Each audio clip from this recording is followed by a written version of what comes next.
Believe me, eternity in the company of Beelzebub and all his hellish instruments of death will be a picnic compared to 5 minutes with me and this pencil.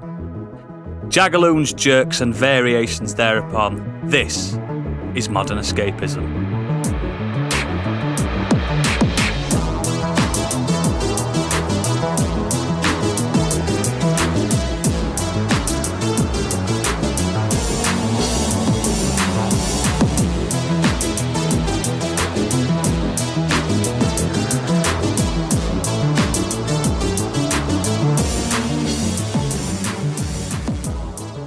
Hello and welcome to the show. As always, I am the Prince of Pricks Oodles, and today I am joined by, he wouldn't batter an eyelid to stealing chocolate from a child, it's Stig.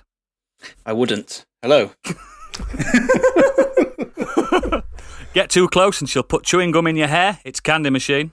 Also true. Hello. At school, they called him the King of Wedges, it's Biggie. Hello. And finally, if we say he's a jerk, he'll just edit it out, it's Gadget. It's also true. Before we proceed, I want to let you know that we have a Patreon. I know regular listeners know this by now, but we've been doing some exciting things on our Patreon. Me and Stig recently just dropped our first Loki spoiler cast. Lovely little 45-minute chatter about it weekly. We're going to do 6 of those. I enjoyed it. Did you, Stig? Yeah, I loved it. I loved doing stuff like that. Nice to get a bit nerdy. So please have watched most of the MCU and Loki before you listen to that episode. Yeah. It's a very low barrier to entry. Just Yeah. 22 films and 2 TV series. Crack on, people. Come on. 3 TV series. Yeah, we do say this from the get-go. So if you carry on listening and you haven't watched stuff, be at your own peril. Absolutely. And obviously we have got Do Dragons Dream of Scorched Sheep on there now. Yeah. You will be ready for episode 2, I believe. If you're a patron rather, by the time this comes out, episode 2 will already be up because that comes out a few days early on Patreon. Oh God, what a deal! What a deal! And I was spoiling you. Unbelievable. And episode 2 is a banger. Trust me, I'm on it. I remember it. You remember it? It was a month ago. But yeah, the patrons on there. I mean, mainly it's to support us, what we do, and to make this hobby become more of a substantial body of work. It helps the network thrive, and especially like Gadget doing 5-hour edits and Stig just becoming an editor overnight. It helps us all, and it keeps us striving for more exciting things. All the details are there in the show notes. So please help us. All right? I should get you on Comic Relief. I felt like I had to sign up for the Patreon for a second then. I was like, I mean, you can. You're going to get it back. But yeah, so as we do, without further ado, Gadget, what have you been up to? It hasn't been the most eventful of weeks, but I've got a couple of things I want to talk about. First of all, I want to give a shout out to a streamer, a very good friend of mine, and he's written into the pod a few times, One Line Derek. He recently came back to streaming recently, and he's just made affiliate. So I kind of wanted to signal boost him because his streams are a lot of fun. He's a really, really nice guy. He's got the most wild energy that I've ever seen of a streamer. And if you go in there and subscribe to him, he has a challenge thing where basically you get to give him a minute-long challenge. Oh. So I asked him, when I subscribed to him, I asked him to talk like Macho Man Randy Savage for a full minute while he was playing Mario Maker 2. Is he a Nintendo guy?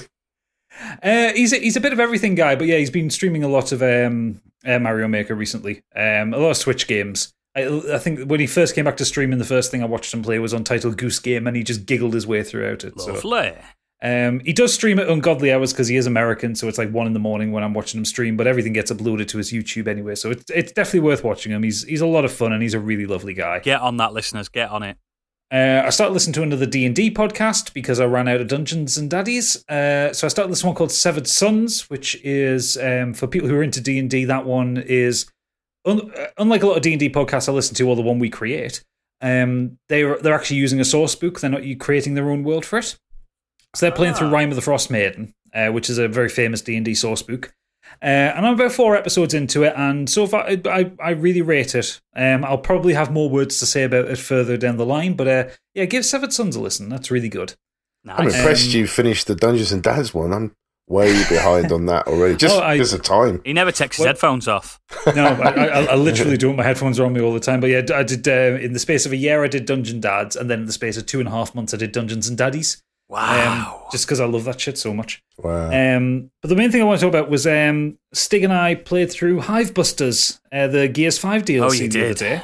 Yeah. With our good friend and serial essay writer, Deadbeat Punk. If you haven't played it before, it is DLC for Gears 5, which I've talked about on the pod before. It is short. It's like it took us 2.5 hours to get through the whole thing. It's a 3-player co-op adventure in the Gears universe, which I think is supposed to bridge the gap between Gears 5 and Gears 6. It takes you away from the kind of the normal kind of grey drudgery of most Gears of War environments and takes you to a tropical island. Story-wise, it's absolute bobbins. It's bullshit. It's silly, isn't it? Well, it's not that it's silly. It's that it's trying to tell a story that needs 7 hours in 3 hours. Like you start off with these 3 characters. They don't like each other very much at the start of it. The heel turn for them becoming brothers and doing the big within 3 hours. Yeah, within 3 hours. They become very close, and within the space of 3 hours, I'm just like, no. Like in the cutscene before the one where you said you're my brother, you hated each other. So it's just like us when we first started recording. Yeah, but it does some fun things. It's nice to have proper 3-player in it, because when you do you can do 3 players in the main Gears campaign, but 1 player's playing the support robot Jack. So you only ever have like was that 2 Stiggy by players any chance? Because he was the one that was carrying you through the stream when I watched. Stig wasn't necessarily carrying us. We were all pulling our own weight, I think. I think depends on your point of view. Punk were carrying you all. Definitely was. Yeah, to be fair, Punk was carrying us actually. No, it was a pretty much same all around. We all had died and got resurrected each. It wasn't like it was one person more than anyone else. Yeah. I wouldn't play it for the story. Like I say, I didn't really care for the story very much. The advertised big bad in it is only in it for like 2 minutes, which is some Monster Hunter looking giant mutated chicken looking thing. But because the Gears gameplay is so refined and so slick and clever anyway, it's worth playing just because it's a bit more Gears. Yeah. I've never played Gears. I enjoyed watching it. Yeah, no, it's a lot of fun to play. The gameplay is just absolute perfection. It's just some great shooting. There's not really any puzzles or anything like that. There's a couple of rooms where you've got to get the right person to interact with the right thing. You didn't know which lift to get in. No, we didn't. None of us did. But no, I enjoyed it. And the best thing about it, it was free. That's always the best price. I mean, it's because it's on Game Pass, but I think even if you bought the game, I don't think there was actually any charge for it. I think it was just a free update for it. But very slick, some nice voice acting, lovely graphics. Like the art direction in Gears 5 is exemplary anyway, but the way it looks in Hivebusters is absolutely brilliant. Gorgeous, man. And that was me watching the stream, so it would look even better in person. Yeah. And just like in Dead Space 3, my connection crashed out in the main bad guy a couple of times. Yeah. And the main, it was only me that didn't get booted out of the game. Punk got booted out a few times. Yeah. Not surprising. If you want to watch that, if you don't have an Xbox or you don't want to play it on PC or anything like that, the entire stream is on our YouTube channel. So just search Modern Escapism on YouTube and you can watch that. But if you like Gears, play it. It's really well worth your time. And like I say, it takes about 2.5 hours to get through. Yeah, nice little challenge. Couple of tricky bits. I liked it. Very good. I enjoyed watching it. I enjoyed your little on the metal platform in the river of lava. Yeah, and stuff, yeah. It's fun. Standard over the top Gears bullshit. Yeah, it looked good. Looked really good. I'm gonna eventually play 5. I don't think I'm gonna go back to the old ones. I think I'm just gonna play 5 and then Hivebusters and enjoy the next genness of it. Yeah, like I said, I didn't enjoy the story of 5 that much, or Hivebusters that much for that matter. The gameplay in them is actually absolutely brilliant. One of the best third-person shooters I've ever played. Well, that's all you need. That's brilliant. Absolutely. Excellent. Thank you very much. Candy, what have you been up to? I've been reading a book this week. Nerd. I can in fact read. I've been reading Project Hail Mary by Andy Weir. Andy Weir's the author of The Martian and also Artemis. So you might have seen The Martian. They made a film with Matt Damon. I really like I wasn't gonna do it. I can't help it. Author of The Martian with Matt Damon. I like that film a lot. I enjoyed it. It was The fun. Martian or Team America? Both. Didn't it get a lot of criticism about in relation to the book? But not having read the book, I've got nothing to compare to. I think they changed the ending, didn't great. They did. The ending in the book. I hope you finished the book, Candy. I finished the book. Oh God. The ending of The Martian makes a lot more sense the way it's done in the book than the way they do it in the film. In the film, they try to give it a bit more of an emotional push, but it doesn't make sense in terms of the science. Oh. So this one is also very sort of science heavy. In fact, it's pretty hard. I don't know if you've read Artemis, but that's more of a sort of more of an adventure on the moon, whereas this one it's quite a hard science novel based in space. But being as I'm very non-scientific myself, it wasn't enough to put me off because there's enough of a fun story going on, and you just have to kind of accept the science as if it's the truth if you don't really know what they're talking about. So it's about a guy that he sort of wakes up not knowing who he is, not having any memories, that classic trope. Through dreams and everything, he sort of realizes that there's been some kind of blip with the Earth's sun and that it's slowly dying. Oh no. And he's been recruited to solve the crisis. And throughout further dreams, he discovers that he is in space himself and he's been the one that's been sent on the mission to save the Earth. And it's a lot of a character study on himself, trying to decide why he made the decisions that he made, what led him up to being the person, because he's a school teacher and it's kind of up to him to realize why he's been sent into space. But it's really, really good fun. It's quite lighthearted. You have to go into it with a sort of pinch of salt because it's quite far-fetched in places. But that's what makes it fun, I think. You just hate it when you fall asleep and then wake up on an intergalactic mission to the sun. If I had £1 for every time that happens. All the time. But I'd really recommend it. And also, if you're not much of a reader, it's on Audible as well.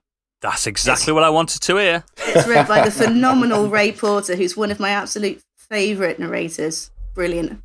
I'm happy to hear it's a good one because I tried Artemis and I really didn't like it.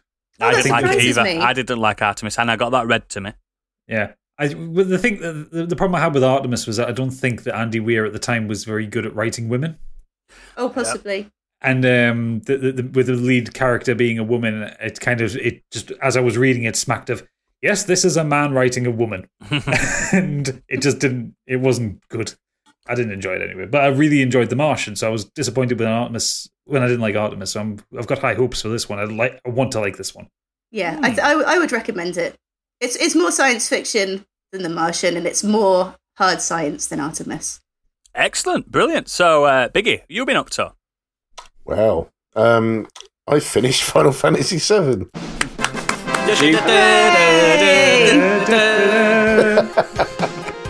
So yay! Finally got that off my plate. We didn't see it. No, I don't know. No one saw it. There's no evidence of it actually happening. Yeah. Yes, there is. He's got his trophies. Got his trophies, yes, yeah. It's there. But damn! Wow. Yeah. Sorry. What an anticlimactic end that was with the blue screen of death. The actual game isn't. It's a good ending. Yeah. But thank you to everyone hilarious. that joined me on that. And apart from a few sound issues from the beginning, there were no sound issues. You weren't there listening was sound to issues. us. Go into the settings and change settings. What? I was so thrown off by that happening and not even considering that there was actually a sound option in that little menu in the config that I've been seeing for 24 years, which I've never touched. I couldn't understand. I was going in and out of the PlayStation menu. I was looking in the sound and settings. I was looking at the one that highlighted the game, but not actually in the game. And people not emailing me, they were texting me. My phone was ringing on WhatsApp. You were calling me. It was just ridiculous. I was like, what is going on? Mate, you had like 25 to 30 people watching that stream and it was just a blue fucking screen. It was hilarious. It was brilliant. It couldn't have gone better, I don't think. It was a perfect ending. Yeah. So for those who were watching who don't know what happened, there is a thing when you stream from the PlayStation where they put it in there which allows developers to like block out scenes from being streamed or shared onto YouTube if you're doing it directly from the console. And it's the original idea was when they put the share stuff in there, it was to stop spoilers of a 25-year-old game. Yeah, so Square Enix had obviously put that functionality in for the ending cutscene. So we sat there watching Biggie do the final battle with Sephiroth with One Winged Angel playing in the background, one of the greatest songs Nobuo Uematsu's ever written. Ever. And as soon as Sephiroth goes down on us on the stream, it just goes blue. These 5 little bouncing kind of icons. And I'm oblivious to this until they point it out. And he's like, look at this. Oh, look at this. I'm like, we can't see it. But not only does it go blue, it also cuts the game audio, so we couldn't hear the game audio. All we could hear was Biggie going, oh, well, Cloud's gone down into this pit, and he's fighting Sephiroth, and the live stream's taken over. And I'm sat watching it on the stream, creased laughing. It's one of the funniest things I've ever encountered. I'm glad you found it entertaining. Well, it just would be that thing, 24 years it's taken you to finish that game, and you wanted to share the ending with the world. I mean, we were saying, describe what's happening. He's going, oh, look, there's the high wind. What's happening now? They're in the high wind. You weren't describing anything at all. It was brilliant. It was the best way you could have ended because it was a farce. Incredible. One of my favourite moments this year already. At least I got dressed up for it. You did. You look very dashing. Oh, God, you look stunning. in Oodle's shortlist for Nexus of the Year. Absolutely, it really is. But yeah, so yeah, that was just really nice having the support that was there for such a weird anticlimactic end. But yeah, it's done. I actually genuinely felt a bit numb after I'd finished that. Just seemed like after all that time, it was like my comfort game to go back to and clearly, obviously, restart. Don't really know what I'm going to do next. I do, Dragon Quest XI. Well, yeah, I am actually playing that, so that might actually take over because that is quite an enjoyable game, to be fair. And it's longer. Good. It's a good recommendation. Another 30 years later. Trust me. 48 years this time. It's almost triple the time it takes to beat Dragon Quest XI fully than it does with Final Fantasy VII. So the other poor man's going to be on his deathbed if he plays at the rate he played Final Fantasy VII. My first playthrough was 150 hours of Dragon Quest XI. Wow. And that's without platinum in it. So. Yeah, the other weird thing I wanted to quickly talk about was it's one of the only Marvel movies I haven't seen in the Marvel universe, and that was The Incredible Hulk, which just popped up randomly in my playlist, and I just thought, I'll go and watch that. What a weird That's film. a weird movie. Such a weird movie. The only thing that stuck out more than anything else was why on earth, what's that guy's name? Roth? Tim Roth. Why he is in that role, I just Abomination, don't get it. He doesn't come across as a soldier.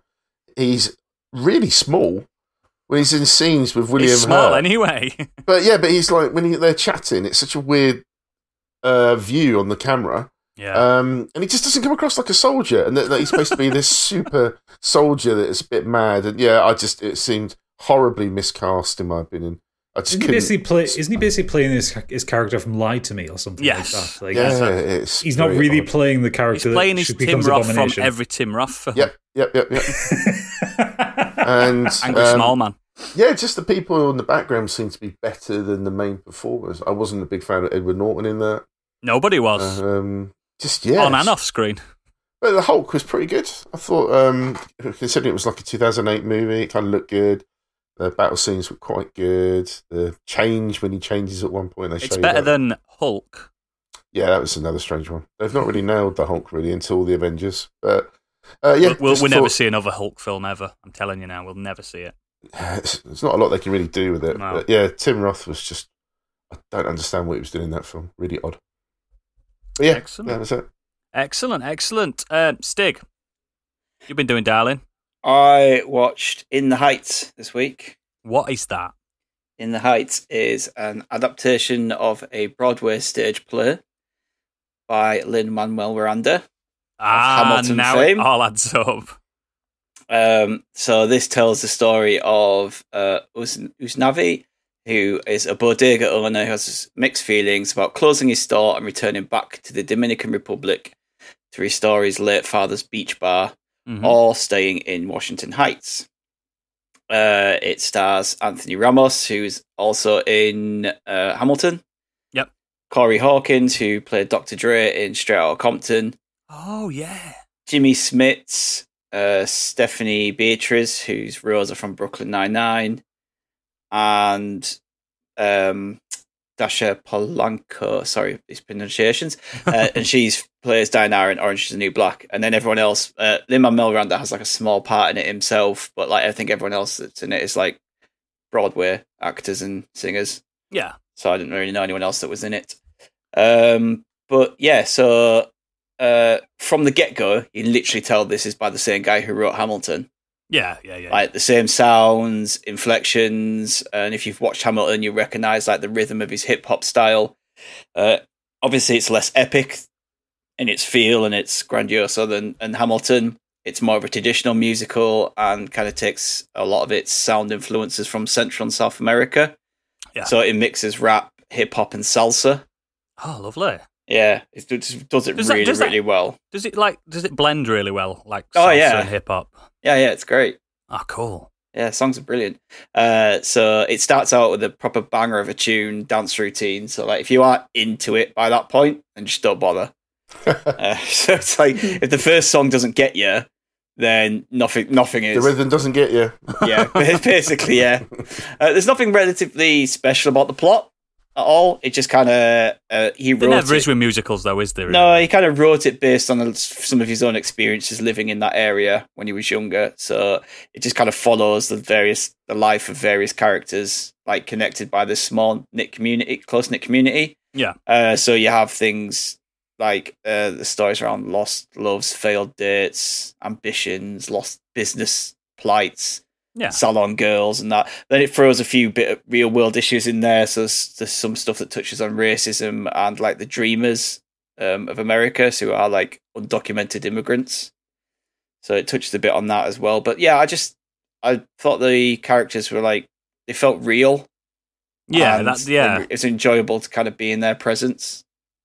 The cast is brilliant. They're all really strong, all really good singers, actors and dancers. The pace of it never lets up. Like it's 2 hours and 20 minutes long, but it doesn't feel like that. It just kind of nips along at a really good pace. It's vibrant, like full of life throughout, and it does a really good job of kind of mixing the New York aesthetics with kind of South American influences as well. So you've got New York as the setting, but a lot of like the imagery you're kind of seeing and the colours and that clearly come directly from like South America. Oh. Some great tunes in there. Like I really, really, really like the ones where it's kind of like the whole cast together. The ensemble, yeah. Yeah, so there's about 4 of them that are like really good, and at one point it blends 2 of them together really well. So there's like the 2 separate songs, but they kind of come one after the other, and you don't really like, it doesn't feel like the way they kind of blend really well together. It's really good. Yeah, I really enjoyed it. It's not on the scale of Hamilton. Is it on Disney Plus? No, it's in cinemas. Oh, right. All right. Yeah, I really enjoyed it. It's not on the scale of Hamilton for me, although I know like I'm only really comparing the two because of who wrote it rather than being, they're not similar at all. As separate pieces, yeah. Yeah. And I think this from the Empire magazine review summed it up really like perfectly. So Helen O'Hara says, it's a big, soppy, traditional musical, story about a tight-knit community helping one another through their issues with a shared sense of scrappy optimism and a killer sense of rhythm to enormous uplifting effect. Nice. So yeah, it's really good. I really enjoyed it. And as you do with these kind of things, I've been listening to some of the songs today.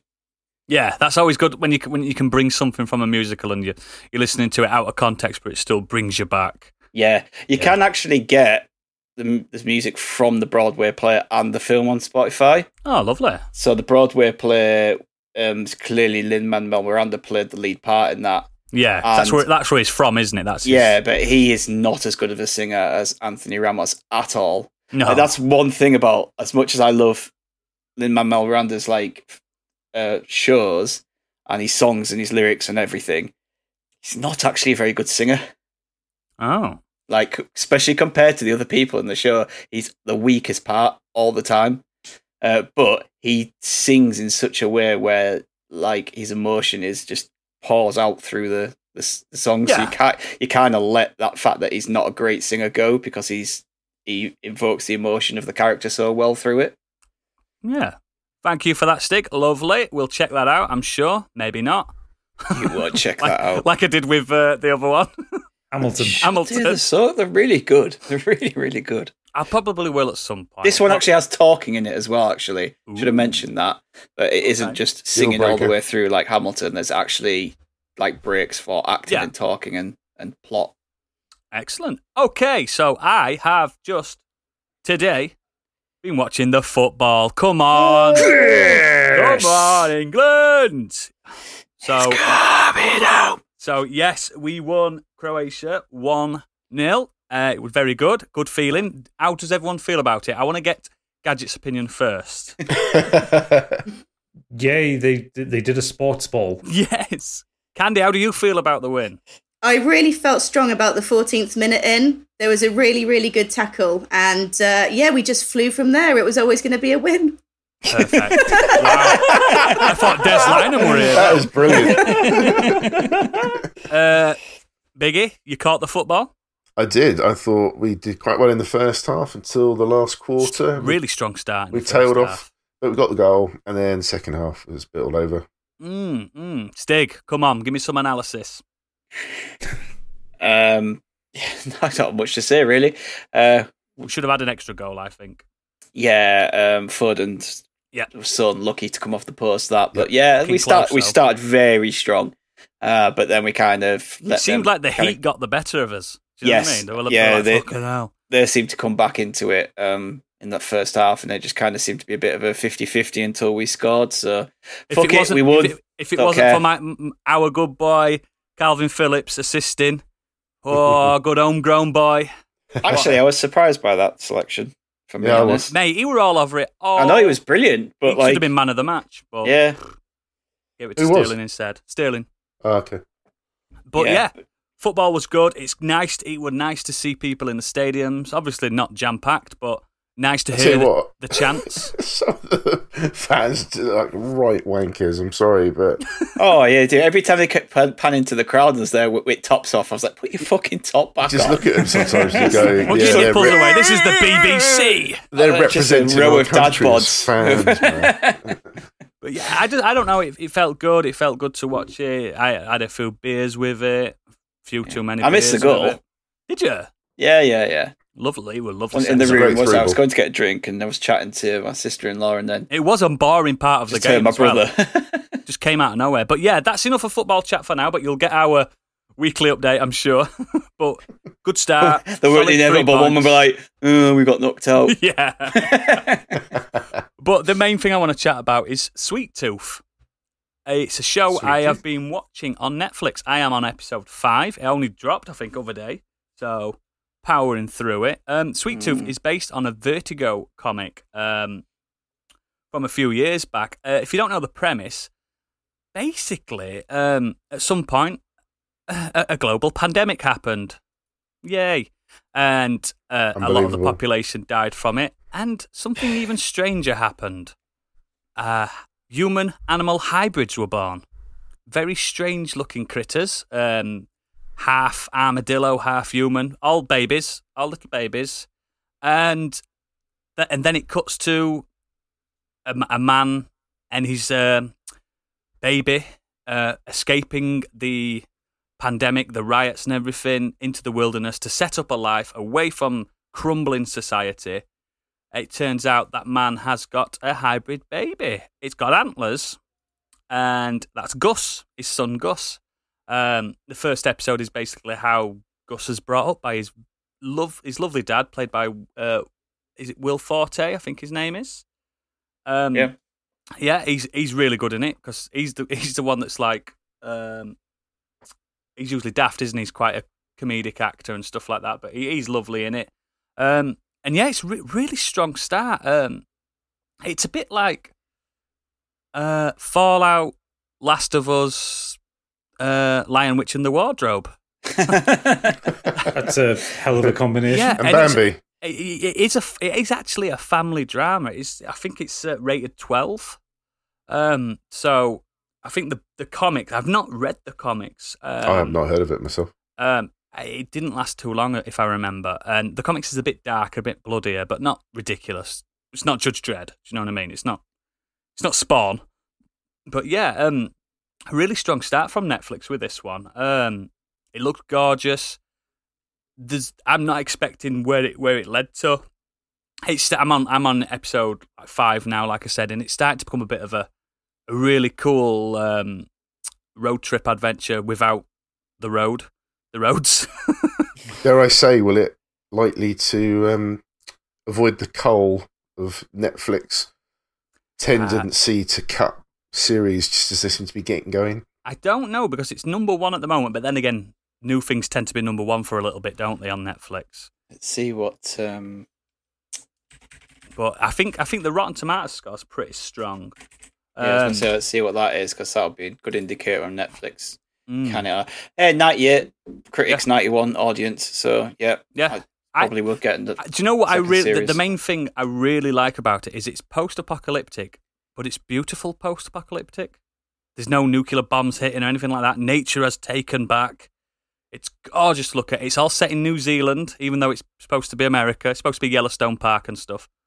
But as we all know, New Zealand's got one of the best environments on Earth. It's gorgeous. But yeah, massive camera pans and stuff like that. And strangely enough, it's made by the guys that did The Flash, the TV show The Flash. And it's got a lot of the characters from The Flash in it. But it's The Flash with a way bigger budget. But yeah, I can't really review it too much because I'm only on episode 5. But really strong show. And you can watch it with kids. Well, I wasn't like sure on what to do with that, to be honest. I kind of watched the trailer and I was a bit like, the trailer didn't grab me that much. Maybe I'll wait to see when you finished it. I've been watching it with my son, and he's been compelled by it. The young kid that plays Gus, or aka Sweet Tooth. He's adorable. He's brilliant. So cute. Yeah. Have you been watching it, Candy? Funnily enough, I started it on Friday and I finished it. I absolutely devoured it. Oh, don't spoil it, but is it still as good as it starts? Yes, it gets better, actually. And it's funny that you should say that you got Fallout and Last of Us vibes, because I had that exact same thought. And that led me on to think as well that they're making a Fallout TV show, and wouldn't it be amazing if they were the ones that produced... they're not, it's... HBO, isn't it? It's the producers of Westworld that are doing the Fallout show. But if they can get it anything like that... It's beautiful post-apocalyptic, isn't it? It's and it takes... Without ruining it, it does take some... it's a family show, but it does take some dark turns. There's a couple of scenes in it, and I'm not sure if you would have got to it yet, but it took me aback. I have seen blood in it. Not gore, blood. There's a difference, obviously. Yeah. But yeah, it's got a Bambi vibe to it as well, which is kind of weird. But yeah, I'm not obviously explaining it brilliantly, but the hybrids are... how do you explain the hybrids, really? They're just half animal, half human. And humans don't like them. Fair enough. That seems to be an easy way to explain them. Bit of a X-Men vibe to it. I mean, 80s X-Men, you know, where they didn't like them. Yeah. That kind of vibe to it. But yeah, really good, Sweet Tooth. I recommend it so far, and Candy's devoured it. So, right then, Biggie, what are we talking about this week? This week, we're going to be talking about the best jerks to grace our TV screens. It's not the 4 that I can see in front of me. Those characters that, whilst annoying and insults, just toe that fine line between being a lovable jerk to a complete bastard and baddie. Excellent. Jerks, a.k.a. knobheads. Like I say, these are not like necessarily evil people. They're just jerks. So we're going to start with Candy, actually. Oh, it's exciting. I've never been first before. Oh, you're first now. I've got a couple of like lesser known ones. I'm starting with Ian Grimm from Mythic Quest. Yeah. Such a prick. Such a prick. He's a creative director at an MMORPG, and I know Mythic Quest has been covered before on the show, so I won't go too much into it.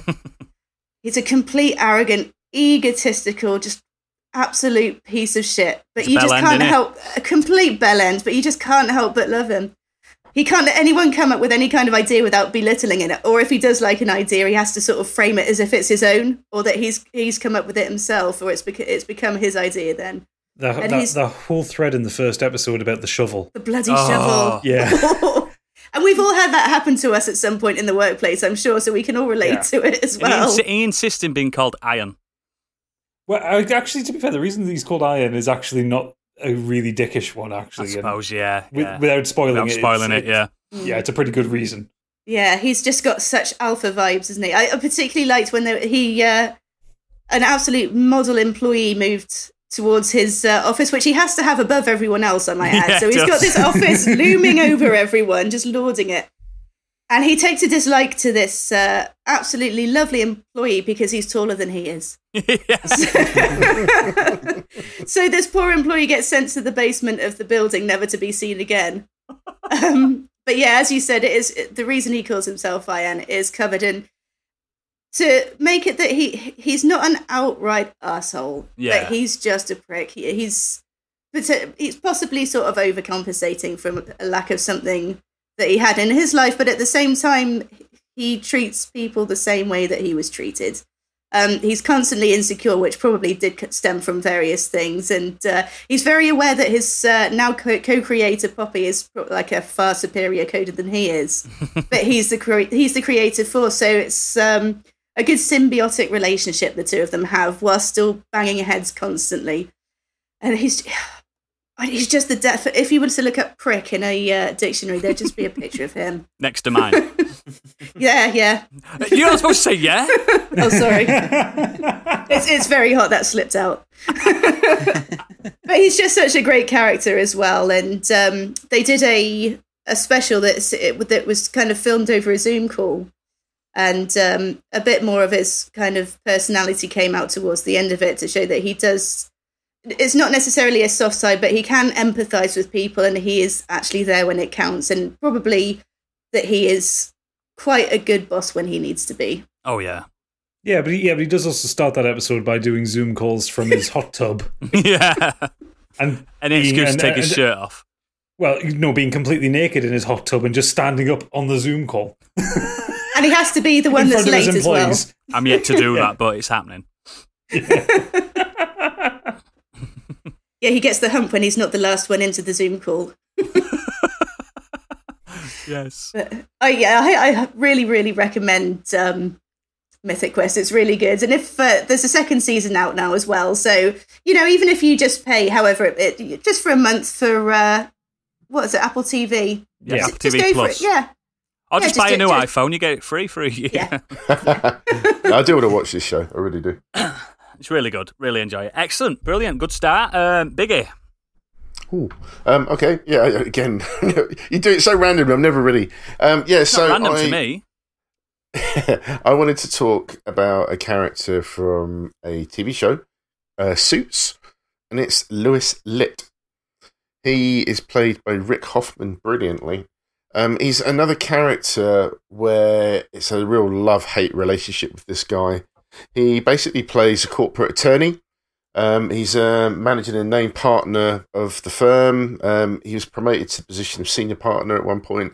His journey to get his name up on the wall certainly took its turns, but it generally involved bribery, blackmail, lies, treachery, all the good stuff. The problem with this guy is he has a real rivalry with the very handsome hotshot lawyer that also works there, Harvey Specter. And their relationship is what drives Lewis to sort of make all these issues. So he's actually got a catchphrase, which is, "You just got lit up." He printed it on cards. He printed it on cards. He printed it on mugs. I mean, the guy is just so self-obsessed. It's ridiculous. His character is Jewish, which gets referenced to a few times. He's a graduate of Harvard University. He's well known as a superb trainer of the associates at the firm. The problem being that he shared his senior partnership news with his rabbi, and at one point he referred to his therapist, Dr. Lipschitz, as a Nazi because of his German accent. But yeah, I mean, it's just the fact that he's very annoying. He plays it brilliantly, Rick Hoffman. So Lewis is annoying. He looks annoying. The poor guy has a certain look. If you Google it, you'll see what he looks like. But he's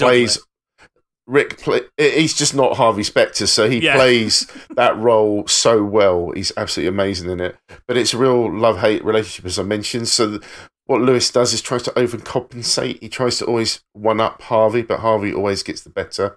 And the fact that this rivalry drives Lewis to pretty much put the firm at risk at various times through the series, because he just tries his hardest to do things. He, for example, one person of the firm who owned the business was trying to do a dodgy deal behind everybody's back and trying to stop Harvey getting his name up. Lewis actually got blindsided by Daniel and ended up having to be almost the fall guy for all the financial dodginess, the corruption that was going on behind. And Lewis still voted for this guy instead of Harvey because he didn't want Harvey to get his name up, even though the guy just basically set him up for a fall. Lewis ends up basically revealing secrets to anybody in the firm that he knows will affect somebody else. Doesn't care how it will affect them, how it will hurt them. Any relationship he has with anybody will be ruined because of anything he reveals, but he will still do it to one-up somebody. But at some point during any of the seasons, Lewis somehow makes you sometimes feel sorry for him. That he almost feels like he's been bullied in his life, that he's not always had the best cards dealt to him. So there is a bit of sympathy for him at times, and then he goes and does something else. I was going to say he burns that sympathy pretty quickly. Very much so. It tends to happen, though, doesn't it, with these jerks? Somebody on Reddit described him as saying he wants to be loved, he needs to be loved, he's desperate for affection, he'll do anything to get it, he's viciously effective at his job, he says whatever comes to his mind, he's immature, he's spiteful, he tries to swagger around. I mean, that just kind of sums him up pretty much. It's really hard. Scarily. But it's the way that the role's played. It's beautifully done. And yeah, he's a great character in the show. But you sometimes you just get so wound up by what he does. I've never watched Suits, but when I see the trailer, I'm like, ooh. Suits is pretty good. I really enjoyed the first 4 seasons of it. And I know it's called Suits. I know it's called Suits, but they look fucking smart, them boys. They look really good. It's a very sexy program. Yeah, they look good. What got to me by the 4th season, I think, was literally the season would start with a case, something happened, and then everybody just walks into everybody else's office, slams down some paperwork, they pick it up, read it very quickly, and then one of them storms out, and that pretty much happens every episode. Yeah, it's just so weird. Yeah. After the kind of the 3rd season, the central conceit of the show has kind of run its course, and everyone's a bit too experienced. Like it was a perfect 3-season show, and they tried to push it to 6 seasons, and it's still going. I think work. It's up to 8 or 9 or something now. What? Yep, still going. How? Exactly. More suits to wear. Yeah. Nice show, but yeah, Lewis, man, he's a dick. If you're listening, Lewis, you're a dick. You fictional person. It should also be said the actor who plays him, you'll see him a lot in TV playing a dick. Yeah. Like he's one of those bit part actors that will come up and he'll play like it's not so much typecast, but he'll play a bit of a dickhead character in like I don't know, like the X-Files or CSI or something in the background. Yeah, he has like that a face. Serial bit part actor. Yeah, he's playing on the fact that he has been born with this face that kind of annoys you in its own way. And I hate to say that because it works for him. Yeah, and that is it. He gets those roles. That's why. Excellent. Gadget, your first jerk. Jerk it, baby. That is definitely the title of the show. It's going to have to be. So the first one might be a slightly controversial choice because I know the entire world loves him, but I'm going to talk about Ron Swanson from Parks and Recreation. Oh no, he's a jerk. He's a lovable jerk. Yeah. He's still a massive arsehole. Oh, he's a prick. Yeah. He's a prick. If you worked with him, you'd fucking hate him. Oh, yeah. So Ron Swanson, for those who haven't seen Parks and Recreation, is he is one of the side characters, although he does have his own. He steals every scene. Goes on. Yeah, he steals every scene. It's played by Nick Offerman expertly. He is a slow-talking, very calculating libertarian working for a local government in the US. He's a man who hates the government. Yeah. So as a result, literally, does does his best to slow everything down. The things he enjoys are solitude, whiskey, meat, breakfast food, solitude, and generally annoying other people. He dislikes forms of affection. He dislikes personal relationships. He basically dislikes everything that's not exactly what he wants when he wants it. God, that's me. We're getting all his traits out today, aren't we, guys? Yeah. He does have a sweet side, but it kind of comes out reasonably rarely. He only really interacts with people to try and get one over on them. There is a wonderful series of episodes, probably the third season of Parks and Rec, where some auditors come in and start auditing the Pawnee government. Yeah, season 3. And they are basically proposing a lot of budget cuts because the government is massively over budget. And he giggles every single meeting. And he goes up to the auditors and says, I would like to be in this meeting, but this isn't to do with your department. I just want to see the cuts happen. and stuff like that. He is a massive arsehole. And the entire world loves him. Like, he is, generally speaking, most people's favourite character in Parks and Recreation. Like, I mean, the thing is, Parks and Recreation, almost every character in it is a jerk in some way, shape, or form. Yeah. Apart from Jerry. Oh, yeah, Jerry. Jerry, Gary. Yeah. Yeah. He's lovely. But yeah, everyone's jerks to Jerry. Yeah. But yeah, Ron Swanson, I don't know, like I like him. He's very funny. He gets some of the best lines in the show, and it's Nick Offerman's performance is absolutely he's the most memed hysterical. in that show. Yeah. Absolutely. Yeah. That scene where he goes to get the is it the replacement of bacon or something, and he goes, "Can I have some more?" And he's like, "Here you go." And he just puts it straight in the bin in front of the guy. It's the vegan bacon. Yeah, it's the man's insane. I love him. He is insane. He is a huge jerk. The character softens slightly as it goes on because, like, in the later seasons, he meets someone who he starts having a relationship with, played by Lucy Lawless. Yeah, of all people. He does that Dwight Schrute thing where his character softens and grows and grows. Yeah. Yeah, maintains some of the arsehole tendencies, but becomes a little bit more affable, human. Yeah. I mean, that's still stretching it for Ron. Yeah, I suppose it is. One of my favourite episodes involving Ron is when the group go hunting as a team building exercise, and someone accidentally shoots him in the back of the head with a shotgun. Yeah. Like a glancing blow. Yeah. And so he's been taken back to a cabin, put to bed, and they're trying to medically triage him. They're trying to see how badly he's hurt and all that. and all he wants is just his bottle of whiskey. Yeah. He says, the nurse is saying to him, says, you've been shot, you can't drink. I will drink. He's not going out sober. Downs the bottle of whiskey. It's absolute legend of a character. But yeah, massive arsehole. So I'd still recommend Parks and Rec though, even though 90% of the characters are arseholes. Yeah, breeze through season 1. That's what I can say. Well, even not bother. Not bother. When me and Pip did a rewatch of it recently, we just didn't even bother with season 1. No. A little bit like when we rewatched The Office, we didn't bother with season 1. We just started both of them straight as season 2. Straight through. I think it's the curse with Greg Daniels. It is the Greg Daniels curse. Yeah, puts out these TV programs with unwatchable first seasons. I think it's because he doesn't know which characters are going to stick. That's how I see it. But yeah, great choice. Stig. Okay, my first option is Dr. Cox from Scrubs. Played by John C. McGinley. He is the attending physician and residency director of Sacred Heart. He is a man who hates himself, his colleagues, his partner, his boss, and pretty much everything. He even he tells JD that the best way to be a doctor is to be an island, and this man is the very definition of an island, and he has no time for people trying to invade it. He has this inflated self-esteem and grandiosity ranging from uncritical self-confidence to delusional sense of expertise. He's an insult machine. Like that's the best way I can kind of describe him. I know people like that. Yeah, he's like, his delivery is just perfect as well. It's like either from a one-liner or to the nicknames he comes up with, or like just long epic rants.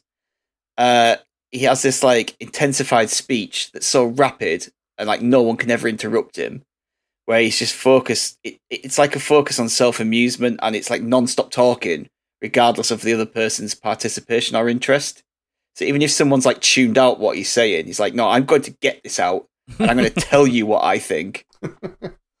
And it's just, I just think McGinley just plays this part so well. He's like I said, his delivery of stuff is like second to none. It's like he's very sarcastic. A lot of the time he's very sarcastic, or he's loud and shouty rants, and even at times he's a bit menacing. But like, because there's one moment where he's trying to teach a class about a defibrillator, and Elliot walks in late, and then they all get distracted, and he's just kind of stood there like biding his time, waiting for them all to kind of sort the shit out and listen. And then JD comes on and goes, "This is the calm before the storm." And he goes on a massive rant, but he doesn't shout. He just says it very calmly and very at a normal level, and just tells them how it is and how they're a bunch of shits and everything. And then right at the end of it, he just does this little laugh, and it's really unnerving, but brilliantly done. And he's just like, "You nervous guy, get here and take your top off." It shows how people do this. For the listeners' benefit, I'll find that clip and I'll stick it in the edit. Stupid. Listen, I know it's a cliche, but sailors say that it is indeed the calm before the storm that lets you know that danger's coming.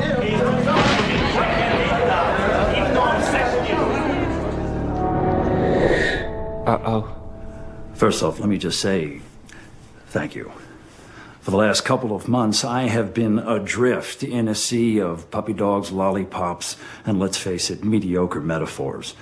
Luckily, you people were kind enough to piss all over learning a procedure that could determine whether some poor sucker lives or dies. And that reminded me of something that I wanted to remind you of.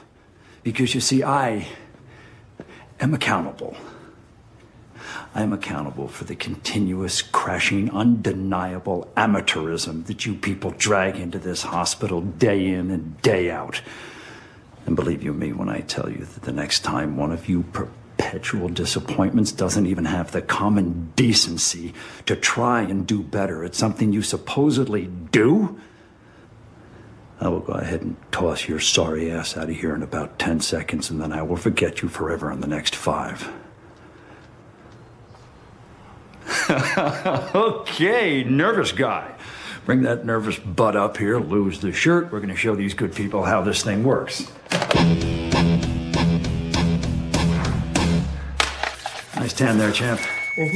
Clear.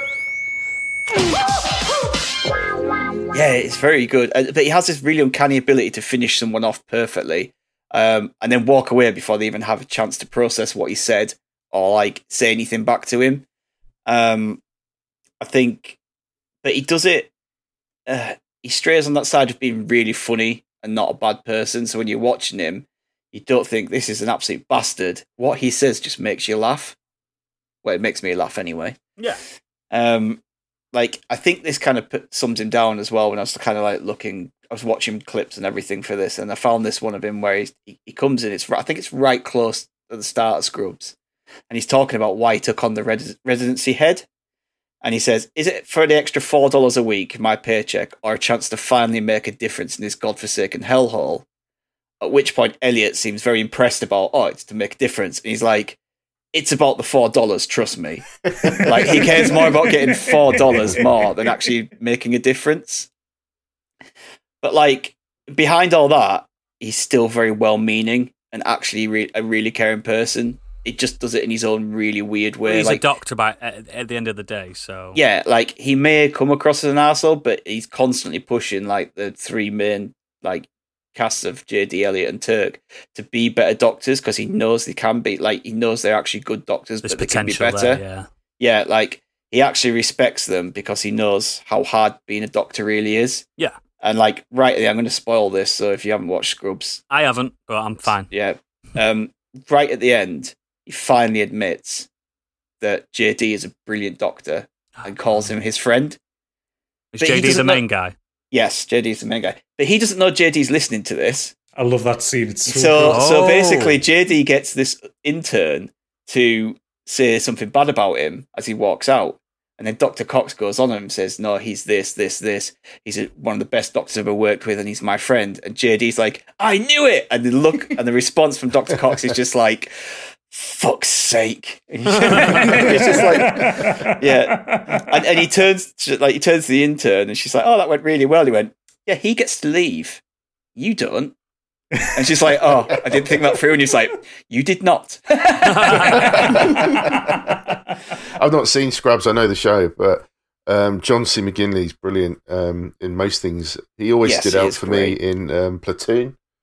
I thought he was excellent in that because he plays that kind of role in Platoon as well. And I thought he was superb. I was like, because most of his career was like military films, war films, that kind of thing. Like because of his physique and his general attitude and stuff like that.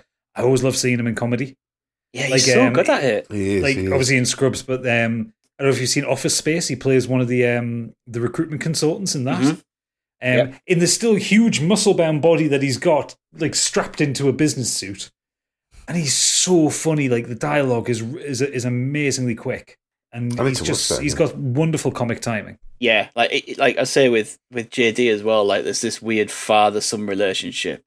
Even though majority of his like more that JD is a dog and constantly goes back to him looking for approval.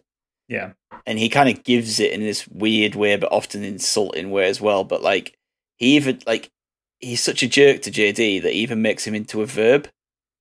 Like he says, "You've been wrong so many times that I'm not even going to say something's wrong anymore. I'm just going to say that it's a Dorian." So he just constantly refers to when everything's done someone wrong. He's like, "That's a Dorian," and something like that just really pains JD. But he's the only man in it that will stand up to Kelso, and that kind of shows how much he does actually care. So he's a dick to Kelso, like the head doctor, like the boss of the hospital. Yeah, but he's like I think that kind of shows that he's the voice that stands up for the other doctors. He might not be in charge, but he's the lead. Yeah, so he's a jerk, but he's funny and clever and ultimately well-meaning. And of course, he gave birth to the wrong meme. So, which I have seen. Yes. Yeah. Excellent, good pick. Now mine, I knew you guys were going to go full American, so I've gone English. My first one is Derek Edward Trotter, also known as Del Boy, from the 80s, 1981 to 1991 officially, show Only Fools and Horses. Now, for our American listeners, you may have never seen this. You may have, actually. It's probably I think it's been on BBC Worldwide a few times. Yeah, it's probably gone international. Only Fools and Horses has been ranked in like top 10 British sitcoms of all time, really. Due to its age, there are problematic things about it, but we're not talking about Lots of them. A lot of them, yeah. We're not talking about that today. We're mainly talking about the fact that Del Boy is a prick. Probably, out of all the cast in that show, he is the biggest jerk in that. He is quite a bad person. Even over Boise? Yeah, I think he is. He's worse. I think he's worse. I don't know. I don't know. I'd say Boise's worse because Boise has nothing redeemable about it. No, I think Boyce's more evil. I think it's a pure baddie. Yeah, he's just a pure baddie. So I know a lot of our listeners know exactly who he is. He's a wheeler dealer. He's the president of Trotters Independent Traders, and they live in a rundown part of, is it Peckham? Yep. It's Peckham, yeah, Peckham, in the Nelson Mandela House. Yeah, that's it. A block of flats. And they are quite poor people. As a family, there's Del Boy, Rodney, and Grandad, and later Grandad passes away, and it's Uncle Albert, but it's basically a very similar role. For a lot of the show, it's all set in this flat, this apartment, and it's just the absolute power of Sir David Jason and Nicholas Lyndhurst just bickering for half an hour most episodes. It's quintessentially British. It's London, basically. It's very like a lot of the scenes he's down at the market selling hooky gear, what they call, which means like off the back of a lorry, just dodgy stuff like cheap Calvin Klein boxers, stuff like just weird, dodgy watches and stuff like that. But yeah, what I've done, rather than explain what Only Fools and Horses and why he's a prick, I've brought my favourite moments of his, or his most prickish moments. All right. So, one of the earliest exploits, he stole some lead from a building site, and it turned out to be a lead-lined fallout shelter. They put the fallout shelter on the top of a tower block. And yeah, that's one of my favourite moments. But yeah, he stole that from some builders. He went to Miami on holiday and was mistaken for a mafia boss, and they used him as a decoy. He then used the mafia boss for a better holiday. There's the fancy dress one, the famous one where they're dressed up as Batman and Robin. The car breaks down, so as they're running, it looks like Batman and Robin are there. He does a lot of prickish stuff at that council meeting, and the world famous falling through the bar scene where he's trying to show off in front of some ladies in a club, and he's leaning against a bar, and then the barman comes and lifts the bar up and he falls straight through it, which is an absolute classic bit of comedy. But as well as him being a prick, and he definitely has a criminal record, 100%. Oh, absolutely. Like, the police know him by name, he knows them by name. HMRC will be onto him. Yeah, that's supposed to be Inland Revenue back. Inland Revenue, yeah. He'd probably never paid tax at all. Was it the one I always remember is where they're trying to make I think they're trying to make wine or something like that in the flat. Yeah. Yeah. And you get the scene where they've got the stills set up and all that, and everything's kind of brewed, and they go off to bed and all the bottles start exploding. Yeah. Because they've over fermented it. There's the Peckham Springs episode where they find a little bit of a water. They think it's a spring, but it's just a burst pipe. But then they sell Peckham Springs with its healing qualities, which is a good one. But chandelier. The chandelier. Oh yeah, the chandelier. But that's not him being a prick on that one. No, that's him just being incompetent. Yeah. Very funny. I mean, it's very funny. To be fair, you could sometimes feel sorry for Rodney, his brother, but he's just, to say he's got a few GCEs. It's not very clever, is he? No, not very clever at all. But as much of him being a jerk, he is a consummate family man, and he would literally do anything for his brother. He's taken a beating a good few times for Rodney and his friends. But his sheer motivation is profit over decency, without a shadow of a doubt, and that's what really defines him as a jerk. If you asked him to hold on to £10 for you, you wouldn't see that £10 for a long time. You know what I mean? He's not trustworthy, but he's lovable. So yeah, that's my pick, Del Boy, Derek Trotter. Yeah. And now we'll move swiftly back to Candy. For my second pick, I've also gone English. Finally, this is a character based. This is a character from the BBC mockumentary This Country. It's Martin Mucklow. Oh. I don't know if you've seen This Country, but it stars Kerry and Curtin, who are cousins that they've grown up in this Cotswold village. Absolutely nothing happens, which I can relate to. And Martin Mucklow is Kerry, the main character's dad, and he's also played by her real life dad. All Kerry wants is a relationship. He's gone on. He's had more kids. He's not with Kerry's mum anymore. All Kerry wants is a relationship with her dad, and she just wants for nothing. She just wants him just to have a little bit of love, and he's just completely ignores her. He's also a serial peeper as well. So he was peeping in the 70s, he was peeping in the 80s, peeping in the 90s at Auntie Linda. He says he hates it. Little peeper.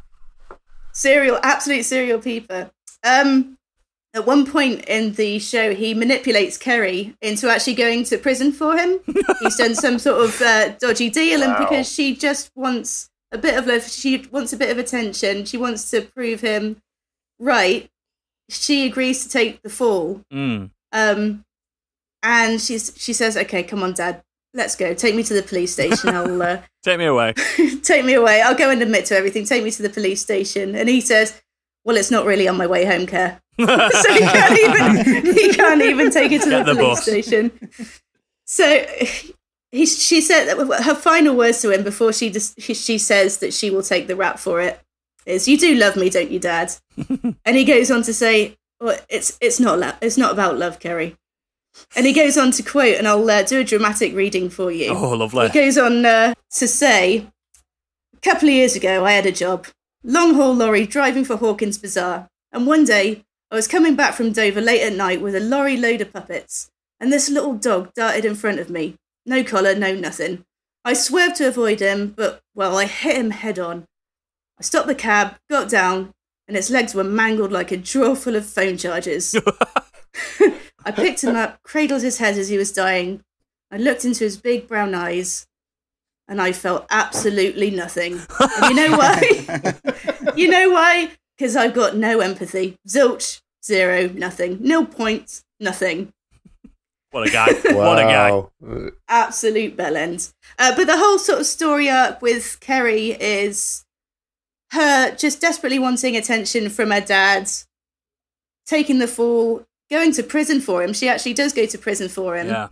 And realising that actually maybe he is a prick and maybe there's better people in her life that will look after her. There's one of the main characters is a vicar, and he sort of is more of a father figure to her and Curtin than either of them have got.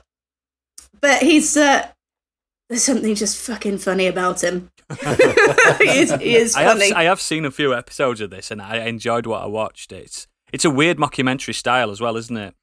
Yeah, it's brilliant. I don't think a lot of people have seen it. It's been out a long time. I know it was critically well liked. She famously turned up. I think it was possibly the BAFTAs wearing a Swindon Town dress. Yeah. Yeah, that was it.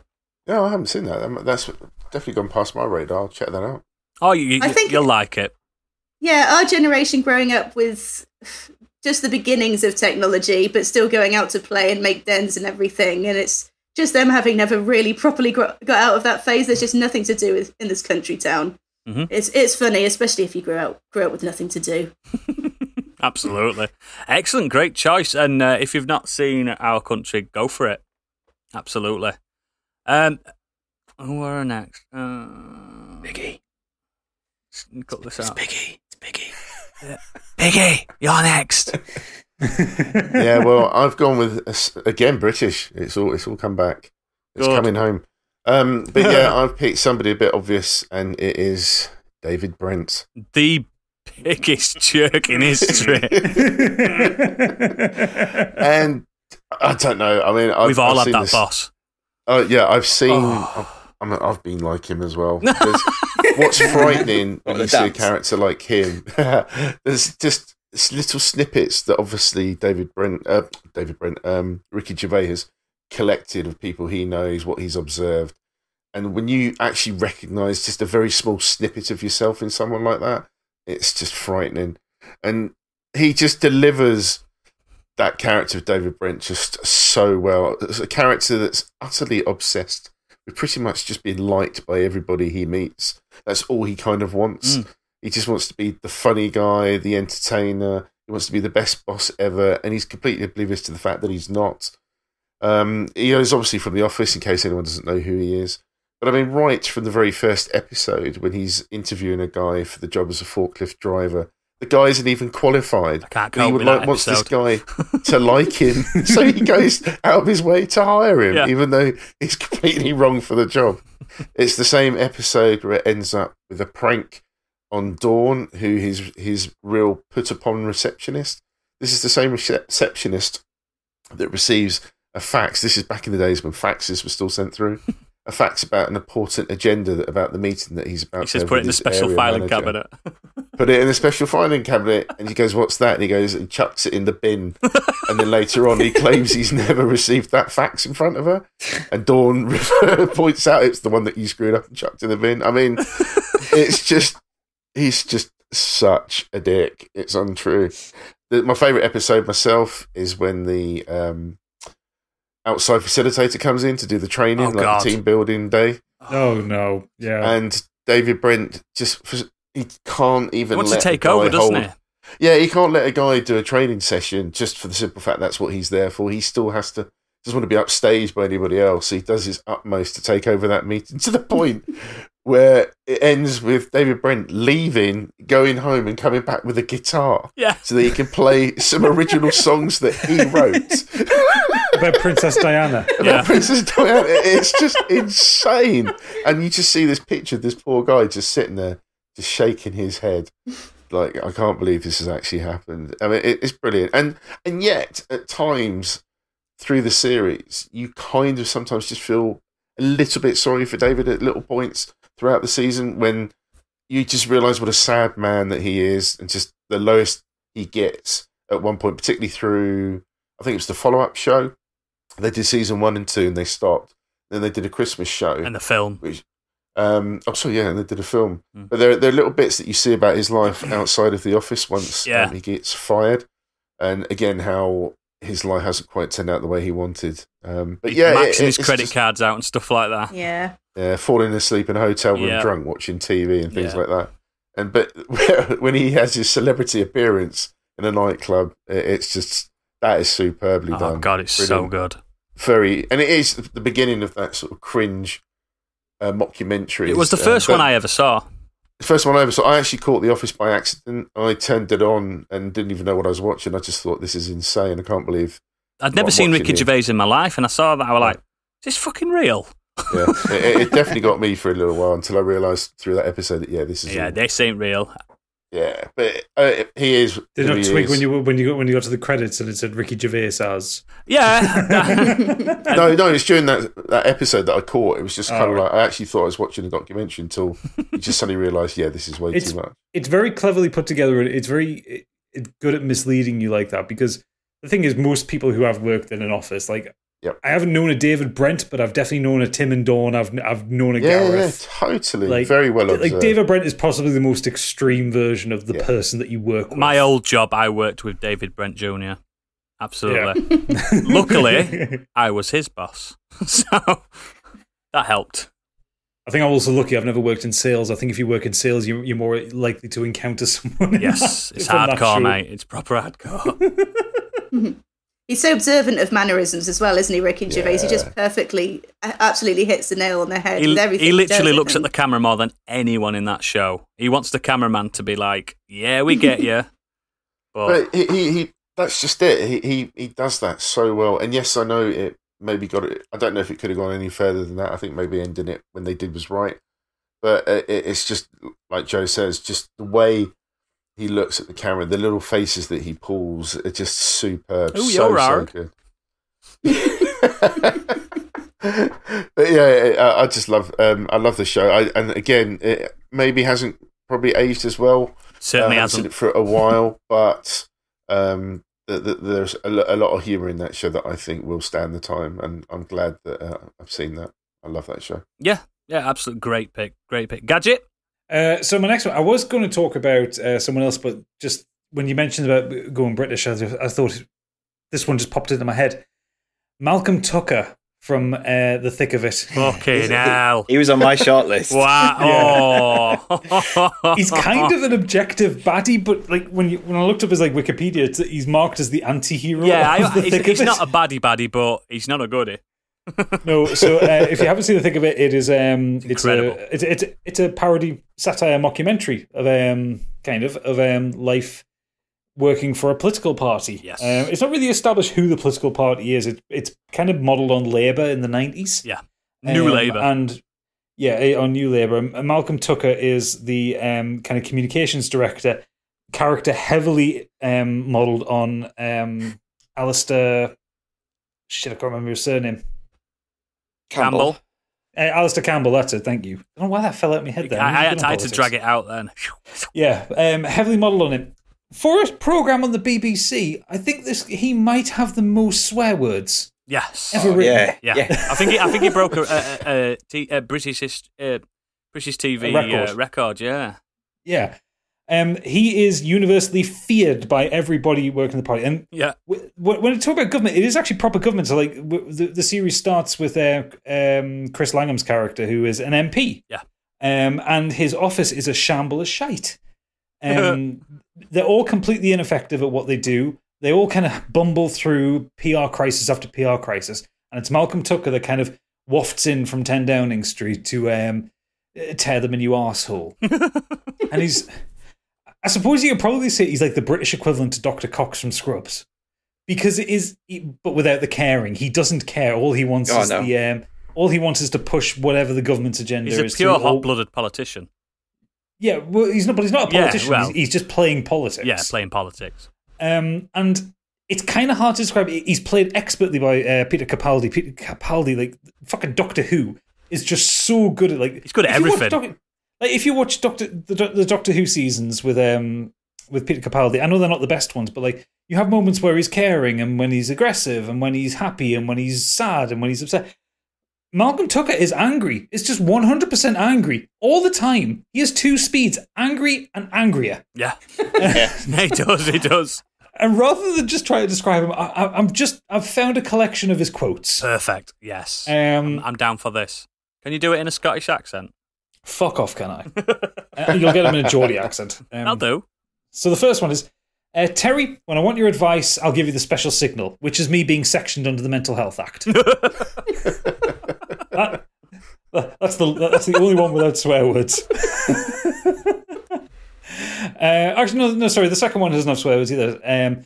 No, he's useless. He's absolutely useless. He's as useless as a marzipan dildo. Oh, God. Imagine. When describing a senior MP. Yeah. This guy's an epic fuck-up. He's so dense that light bends around him. That's fucking clever. I'd love to stop and chat to you, but I'd rather have type 2 diabetes. But my absolute favourite one from him, and this is a takedown, a proper takedown of a politician. And I had to go to BuzzFeed to find this one. That's how far I've had to look for to actually get this one. Dark web. Yeah. I've come across a lot of psychos, but none as fucking boring as you. I mean, you're a real boring fuck. I know you disapprove of the swearing, so I'll sort that. You're a boring F*** cunt. A legend. And in fact, like this character, I mean, my entire family loves this character. I was talking to my mother about the thick of it the other day, and she rattled off one of her favourite quotes of his, which is when there's someone who wants to come into his office but isn't really sure about it, and he just snaps up to them and says, "Either come the fuck in or fuck the fuck off." Yeah. And the delivery of the lines from Peter Capaldi is just incredible because he just rattles off these swear words, these vicious barbs, these painful insults so easily and so quickly. He won loads of BAFTAs from that. Oh, he did, yeah. He won loads of awards. He got a lot of work out of it. Obviously, it was all written by Armando Iannucci, who is just a master at satire. Yep. Yeah. The man is incredible. I mean, if you haven't seen Death of Stalin, see that because again, that's good. That is fantastic political satire, but also fantastic direction on that one. And Russians with Yorkshire accents. Yeah, why not? Yeah, he helped create Alan Partridge as well. Yeah. Massive fan of him. Yeah, so just seriously, watch my only criticism of the thick of it itself, rather than Malcolm Tucker, is the first 2 seasons they do is they do that kind of mock documentary handheld shaky cam. Yeah. And the first 3 episodes of it, because there were lots of little short seasons of it, just whenever there was something big politically going on in the UK.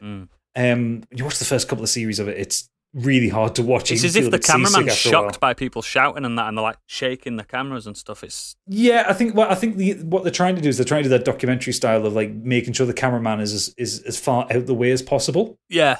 Which you couldn't do with like The Office because The Office itself is small. Yeah. But yeah, it's really shaky, and like by the later seasons, like especially when Chris Langham's character is dropped out of it, for very good reasons. When they change the focus and the focus becomes more about Malcolm than the actual politicians, the camera work kind of settles down a bit and it's a bit more watchable. So funny. And you know, and any time a character will just end a phone call to the Prime Minister by saying "fuckity bye." Yeah, if you don't want to watch it all, there's so many YouTube clips of him. It's so and in a lot of cases, to get the most impact, you don't even need the context. No, not of at what all. He's saying of why he's insulting someone. Yeah. I was trying to find a quote where it's very similar to the other one where you said about the last one you said about I'll tone down the swearing. Where someone literally he's ranting like fuck. And some random guy just says like, can you tone down the swearing or something? And he's just basically walks and goes, okay, I'll turn down the swearing. You fat fucking cunt! And then just walks off. And I was just like watching it. I was like, "Bleh!" Like just spit my water out. I was just like, oh, he's not scared. yeah. I was like, fuck me. He's just like, yeah. He gets like really, oh yeah, okay. And then he just like shouts at him and then it's just walks guttural off. though, isn't it? It's almost like coming from a place subhuman. I've never seen it, but I know the should. character, and I've seen some of the clips, which is why I know who you're talking about. It's definitely worth watching. Like, I missed it when it came out. In the very first episode, there is a moment where they realise they've fucked up something in the delivery of some news in the PR cycle, and the receptionist goes to Hugh Abbott, who's Chris Langham's character, and says, "Malcolm's on his way." Fuck. Yeah. Like, they're so scared of him. Immediately. Because if Malcolm Tucker is leaving his office to come talk to you, you know you fucked up. Yeah. Yeah. It's one thing in being on the phone, it's another thing in being on the way. Excellent. Imagine working for someone like that. You just terrifying. You would. You really would. You're not supposed to be scared of your boss. No. Respect them. Don't fear them. Yeah. Excellent. Good choice there. Stig, your final one? Yep, just to not annoy you, Oodles, I've gone for a British guy as well. I were only kidding. I do like a select few American shows. Yeah. So I have gone for one Arnold Judas Rimmer. Oh, yes. Played by Chris Barry. So Rimmer is once the second lowest technician aboard the Red Dwarf. But he now serves as the highest ranking member of board after being resurrected as a hologram due to the only other crew member surviving the radiation poisoning being lower than him, and that's Lister. Yep. And he just let Lister know this. Oh, yes. Every opportunity. Yep. Even though it's technically meaningless, in Rimmer's mind, he's the boss. Even though he was literally lower than service robots. Like 3 service robots outranked him. Yeah. Because he is now the highest member after all the rest of the crew died. It's like, and he's technically not alive anyway. Yeah, he is the boss. Yeah, even though he's technically not alive. Like, obviously Lister just doesn't listen to him or give a shit. But yeah, Rimmer is smarmy, narcissistic, cowardly, but naturally witty. With real insecurity issues. As a person, you obviously learn due to his kind of family upbringing. He's the youngest brother. He's kind of got that young brother like status. His other family members were quite high up in the ranks, and he wasn't. And it's kind of left him paranoid, delusional, and insecure. He's pretty much invented self-deprecation, isn't he? Yeah. He's very uptight. But he displays a serious lack of understanding people. Yeah, he loves a rule, but there's absolutely no street smarts to him whatsoever. Oh yeah. Oh, speaking of rules, notes I made. He said he quotes the space directives. Yep. All the time, even though he always quotes them wrong. Yep. Just for some sense of legitimacy. And he's always doing his stupid bloody salute. Three spin salute. Yeah, which is just ridiculous. You'll never see him without his uniform on either. No, he's stupid, misogynistic, and unbearably petty. Like it's just this long line of words and to just describe how much of a prick he is. He's horrible. Bluntly put, he's a dick. Yeah, he's horrible. He's not evil. He's just horrible. Yeah.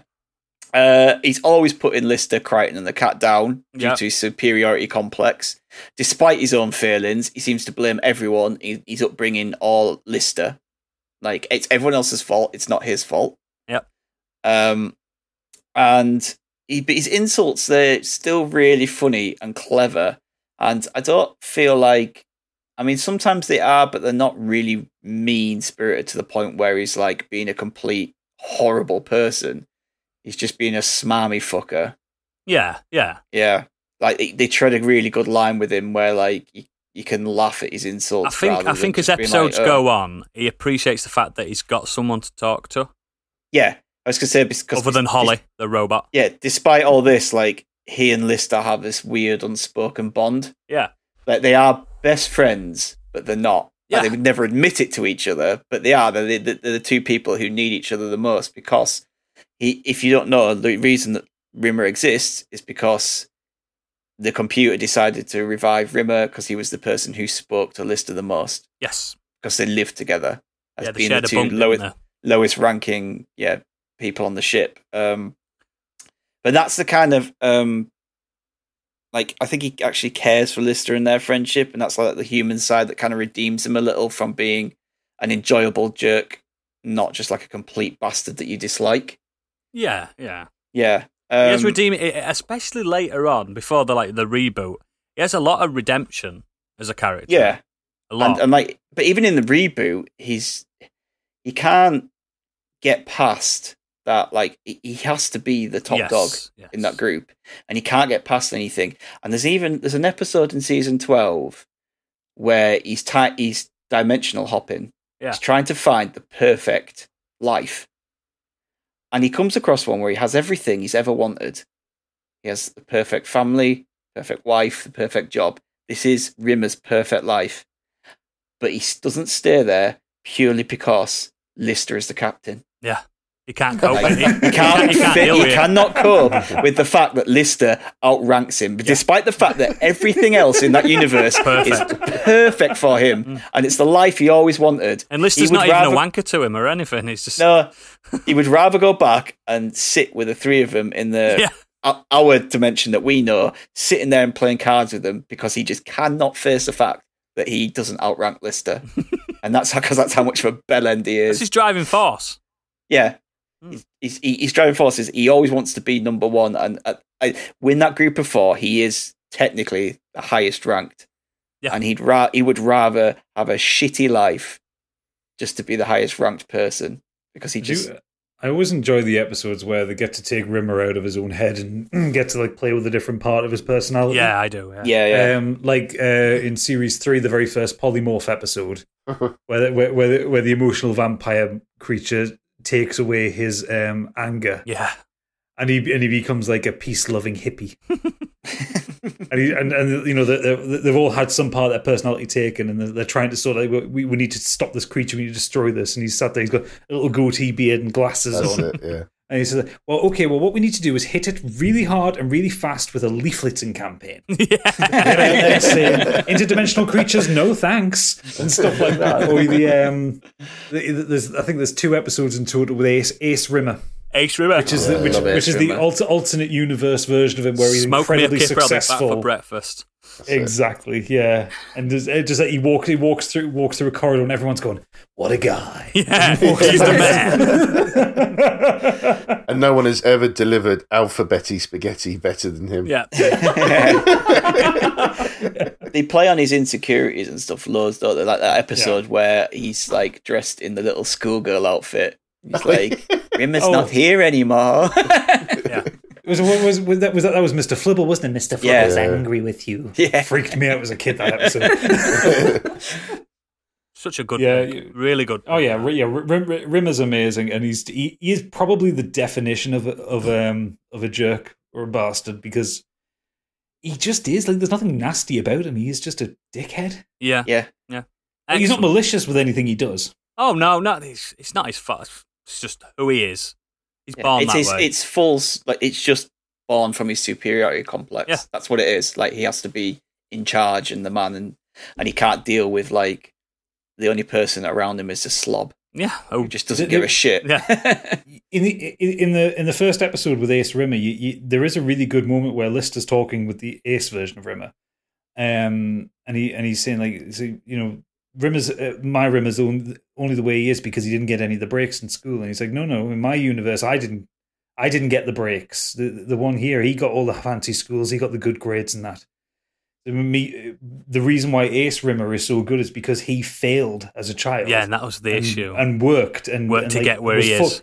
He was forced to work hard and get to where he is. Whereas the Rimmer in the universe that we mollycoddled, there's a lot of dimension jumping in Red Dwarf. Yeah.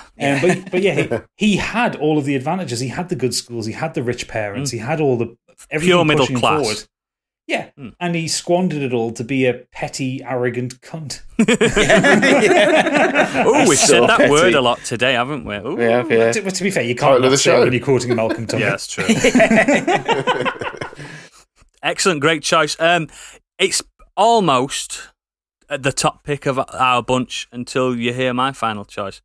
This person is a force of nature. Probably the biggest jerk / arsehole / prick on this planet. Worldwidely known. As soon as I mention it, you might be like, what? Surely he's just pure evil incarnate. Mr. Bean. Yeah. Mr. Bean. Mr. Bean is an arsehole. He is the biggest arsehole to ever grace the screens. Silver screens twice as well. It is a second film. Yes, he did. Yeah. He did 2 films. Mr. Bean's Holiday. Yeah, one called Bean, one called Mr. Bean's Holiday. In both of them, an absolute prick. Played expertly by Rowan Atkinson. Almost like a clown, like a mime. Do you know what I mean? Very physical. Yeah. Very expertly played. Now retired, so there's no Mr. Beans anymore. He's all I think he's a cartoon now, isn't he, for kids? Yes. But it is all family friendly to a degree, unless you have to explain certain things that's happening to children, because there's some horrible stuff. You all know who Mr. Bean is. He's huge in almost every country. Massive in China. Big in Australia, America. They all know him. Africa know him. I've double-checked. He's been... Did you ask? I asked them all, every single one of them. I phoned every embassy up this afternoon. My phone bill's sky high. But yeah, he's worldwide known. Everyone knows Mr. Bean. So rather than explain his nature, because we all know it, I've got a few of his jerkier moments, the worst things he's potentially ever done. So, very early on, he pretended to be a hairdresser. For what reason? Chaos. Just pure chaos. The hairdresser episode. It makes no sense. Why he does it? There's literally no explanation. And if you have got an explanation and you're listening to this, please write in. On the Christmas episode, he shuts the door on the kids singing Christmas carols. Go away. Gives it all that. For no reason. Good impression. Yeah, he does that. For no reason. There's no reason, because these kids are cute little kids just asking for it, and it's like, go away. He just doesn't. He doesn't want none of it. He doesn't want none of it. Next, brushing his teeth whilst driving. Does that? I remember 3 that. times he's done that. He's done that on 2 of the films, and he's done that on one of the episodes. Brushing his teeth while driving, looking in the mirror while he's brushing his teeth. That's a prick thing to do. On one of the films, he spiked a guard's coffee with laxatives after destroying a painting. So that's pretty naughty. You can kill people by doing that. Yeah, but he's trying to put it right, isn't he? Yes, still. He's a prick. He could have killed him. He kidnapped a child twice. Yeah. So he's done that, which is pretty naughty. Pretty evil, if you think about it. Pretty naughty. Yeah. I think it's right up there, is it not? Yeah, he's pretty, yeah. And he got away with the police by the police looking away, and he's walked off. He's a mastermind. He's a criminal mastermind. He's a wrecking ball. He tried to charge his camera at a World War II film set and set off a live bomb, instead nearly killing tens of hundreds of people. So he set a bomb off. And possibly killed a heart attack victim by trying to resuscitate him with a car jumper cable. So, Yes, I remember that one. So yeah, I don't. Let's not forget though. In the first film, he also drops an M&M into someone who's having open heart surgery. Yes, he does, and tries to pull it out and becomes Oh, the he surgeon. uses his hands. He's just like, Yeah, he dresses up as the surgeon and gets in there, and he actually does save his life though. Does, yeah. The worst one I ever thought, and it's because I've never been a huge fan of Mr. Bean, but this one scene always sticks into me. It's just how fucking mean it is. And there's an episode where he decides to play golf.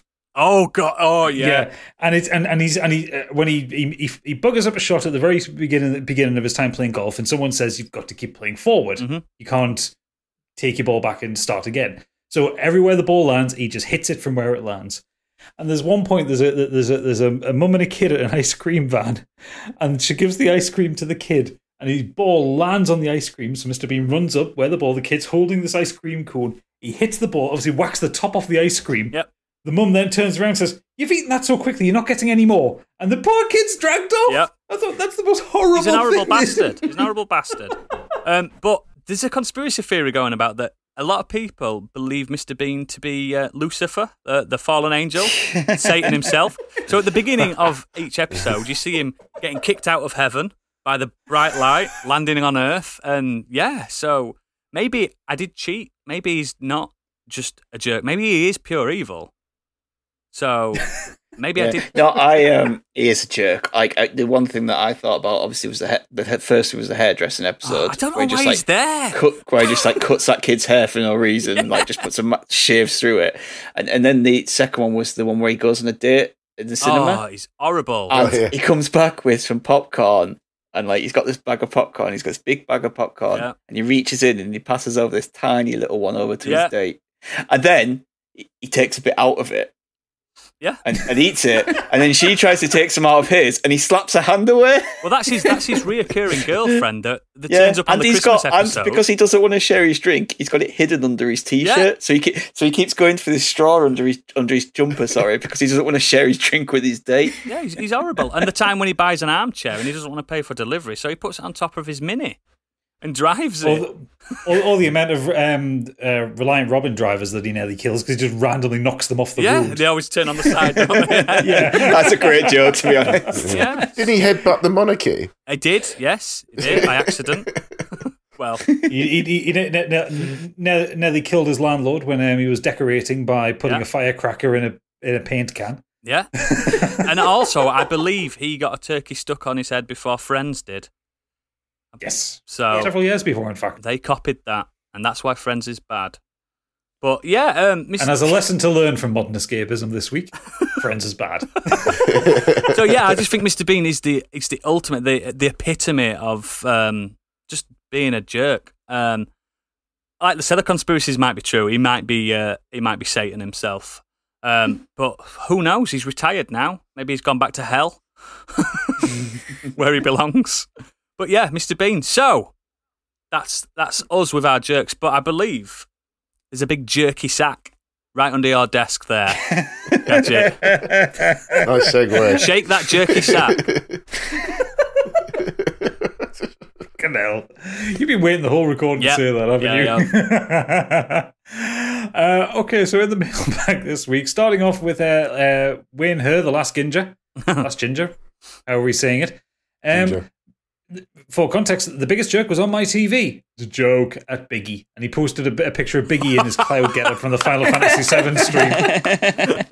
And if you look on our Twitter, you will see that picture as well. Biggie, you look like a gorgeous little fuck boy. Oh, you are cute. You are cute. I loved it. Do you know what? I think he's calling you a jerk because you led us all into that stream, and then we had to sit and watch a blue screen. You know, you messaged me just after 9:30 because that's when I said I was coming on. You said like everybody's waiting for you. Yeah, I was literally putting that get up on with the bike helmet because the hair was getting in my eyes. Literally, as I was about to hit the button for broadcasting, I flipped my head back, my wig shot off. So I had to run over and get it. Maybe you're Mr. Bean. Late. Maybe he's been reincarnated into your body. But yeah, that's why I was late by a couple of minutes because I was like, oh, for fuck's sake. Lee Davies at Leroy Francisco on Twitter says, everybody in It's Always Sunny in Philadelphia is a total arsehole. But I think Dennis Reynolds takes the crown. He's a complete psychopath, narcissistic, and possibly a sexual predator. There's no possibility about it. Yeah. Over the 10 plus years of the show, the character's really developed a truly terrifying monster, but we always have to remember that he is a 5-star man and a golden god. Yes, we do. I'm just making my way through that show. Yeah, man. I'm slowly getting through it as well. The more I watch it, the more I enjoy it. Yeah, it's a. I know a lot of people who've not liked it when they've started watching it, then gotten into it. I kind of think it's like Stockholm syndrome of TV. Yeah, you watch enough of it, you end up loving it. I'm on the seasons now where it's not in the 4.3 format, so I've gone to widescreen now. It's getting it. So you love past Fat Mac, will you? Yeah. Oh yeah. I enjoyed that. Really. I would have put them. If we hadn't talked about them so much on this pod since the start of it, like they would have been number one on my list to like. I think talk about. There is evil in there though. That's the problem. I think there is. In Dennis, there is. True. I mean, the prom episode where they go out to the back of his car and they see the cable ties and the ropes. It's like, Dennis, what is this? And it looks like a serial killer's kind of kidnap kit. Like, no, it's just my tools. I need my tools. I like to be bound and I like to bind. And it's just like, ooh, he's a creepy fucker. Yeah. It's like one of the most out, because it's always implied. It's always the implication of that he's a psychopath and a sex offender, and it's just like it's very rare that you get a moment like that where it's just like, oh, that's really obvious. Yeah. I now know what wild card bitches means now. President Weevil at Pres Weevil says, has to be Blackadder for me. Intelligent, scheming, devious, sarky as fuck, and interested in one thing only, saving his own arse. Yeah. And yet at the same time, you can't help admiring his balls. Yeah. He's so cunning. You could pin a tail on him and call him a fox. Yeah. And if anyone has never seen Blackadder, you're an idiot. Go watch it. Yeah. He's not like that in the first series, though, is he? He's a proper sniveler. No, it's completely different. It's flipped around in the first season, but he's like the sniveling, conniving, horrible little toad, and Baldric is the clever one. Yes. It would never have worked. They flipped it over. If it kept going that way. But they're all canonically relatives, so it just happens. The great entrance episode to watch would be the one with the Bishop of Bath and Wells. 100%. 100%. Absolute psychopath. The Recasted podcast said he posted a picture of Dr. Gregory House. Highly intelligent and you're not a jerk if you're being honest. He doesn't like humans, does he? I never watched House. He treats the cases as puzzles rather than helping people, but he has an arc. He has an arc. So the only thing I know from House is just that Family Guy thing where it just keeps going House. House is good. There was just too many House. Yes. The best thing I ever saw with House is that it's in one of the later seasons, because I watch it all and I love it. It's a great show. But the whole point of the series is that he's a doctor that specializes in working out weird diseases. Really weird. And he has his own department called diagnostic medicine. Yeah. That's where it is. And they have like unlimited budget to do whatever they want to try and work out what these weird diseases are. And it's definitely never lupus. No. And there was one point where he's explaining what he does to like an auditor or something like that. He says, so you're a doctor? He says, well, no, what I do is the cases come in and we have to then spend the time, we have to work out what's going on, we have to cure them. He says, so you're a doctor? Like, why do you have a special department for this? You're a doctor. And he completely stumped because he can't explain why his department is special. Yeah. It's good, but I think there's too much House. Yeah, I agree. Also adding to that, at the Teacup Goblin, CJ Upson has said it has to be Dr. House. Hugh Laurie just inhabited the role. A wonderful journey discovering being right is not always the most important thing. Among the addictions and general assaults and sexual harassment stuff. Yeah. And a bad accent. Did not like it. I've forgotten his best You say that, but Americans did not know he was English. So they seem to be full. The fact that they didn't know Hugh Laurie is just a shock. Yeah, but they didn't know he was English. That's the. It took me a long time when I first watched House to he's not Prince George. He's not Prince George. Yeah, that's what I mean. That's what I mean. Terrestrial Extras, he took exception to the thumbnail that we put out on Twitter about this one, saying the Modern Escapism thumbnail needs adjusting to add Cersei Lannister, which I don't think she counts because she is actually a baddie. Evil. She's pure evil. And Ross from Friends. Evil. No. Pure evil. He says, yes, David Brent is the king of the jerks, but Arnold Rimmer will be my favourite because he's easier to watch and less close to any real person. Such a smeg heat. See, I suggested Ross from Friends and he just ignored me. You'll have to speak to our art department. Yeah. He says, what should I put in it? I said, try Ross from Friends, and then just puts Chandler in. Chandelier. I was like, did he just put no, Dr. Chandler Bong. Yeah, he won't get that. I don't know what that means. It's one of the favourite gags of anyone who's ever watched it. From what I've watched of Friends, Chandelier is the biggest idiot in there. He's just a jerk. Ben at XBen Blaster X has said, Dr. Cox's got to be my favourite TV arsehole. He treats everyone, including himself, like trash, talks down to everyone, rude, obnoxious, but still hilarious at the same time. And deep down, he's just doing his best to help all these junior doctors survive. Which is basically what Stig said. He's got a lot of votes today as Dr. Cox. Just a lot quicker than me. It's a Fandom Thing podcast at Fandom Thing Pod on Twitter. Says Brian Kinney from Queer as Folk. I'll agree with that one. Yeah. He can be a major jerk, but he grows a lot throughout the show and is actually a very giving character underneath it all. Good. I've had a lot of podcasts talking to us this week because the Sounds Creepy podcast, Sounds Creepy Pod on Twitter, That's creepy. says Niles from The Nanny is the best TV jerk in my opinion. He's an equal arsehole to all, sharp as a knife and sly as a fox. Can't look away. Also Mr. Burns from The Simpsons. Not sure if he counts because he's already the villain, but he is a delight. He's evil. If you haven't watched The Nanny, Niles plays Niles is the butler for the household, and he's an acerbic cunt. I don't know what The Nanny is. I've never. It's a 90s sitcom starring Fran Drescher where she plays a nanny to a rich family. Oh. And it has the trappings of a 90s sitcom. Like it's got that look of like the Fresh Prince of Bel-Air and like that kind of thing. It was like one of those NBC sitcoms at the time. Yeah. It still actually holds up to a point. It's really funny. There's some problematic stuff in it, as there is in everything sitcoms are want to have. But yeah, it is worth watching. It's really good. Dan, a tree Smurf. Sorry, Stiggs just punched his microphone there. He's angry. He's mad that he's never seen He's The such Nanny. a jerk. Dan, a tree Smurf says, one for Stig here mainly. The wrestler Chris Jericho has got to be one of the greatest all-time jerks, or heels if I'm using the proper term. Mm-hmm. He had a huge career and constantly reinvented himself, but his most entertaining roles are usually when he's being arrogant, clueless, obnoxious, or daft. My favourite phase was the list of Jericho, which built up so perfectly over the space of a year to him eventually becoming a sympathetic good guy.